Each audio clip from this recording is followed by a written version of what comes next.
5LX Shields. Papalit na nga ba ng import?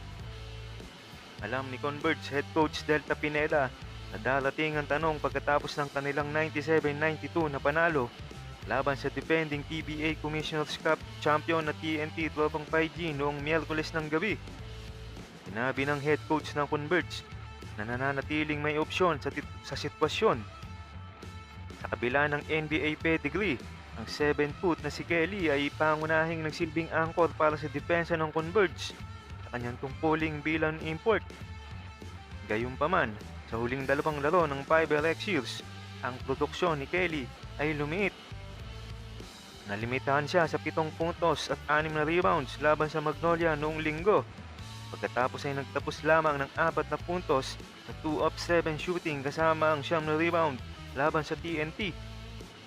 Samantala, ayon sa mga source na malapit nang nakasubaybay sa sitwasyon, dadalhin ng Converge ang matipunong 6'9" big man na si Donovan Smith. Dati nang naglaro si Smith para sa Phoenix Fuel Master noong 2024-2025 PBA Commissioner's Cup.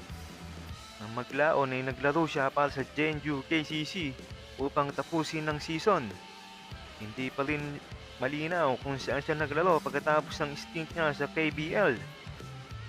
Ang Converge ay may hanggang bukas, Sabado ng tanghali upang magpasya kung magpapatuloy kay Kelly o papalitan siya ni Donovan Smith. Magkataon, ang susunod na laban ng 5LX Shields ay laban sa Phoenix Fuel Master sa linggo sa Smart Araneta Coliseum. Ang dating import nga ng Phoenix Fuel Masters na si Donovan Smith ang magsisilbing backup import ng Converge 5LX Shields. Ang 6'9" center ay kailangan maghintay para sa Converge coaching staff na magdesisyon kung gagamitin siya o itutuloy ang kasalukuyang import na 5LX Shields na si Kylor Kelly.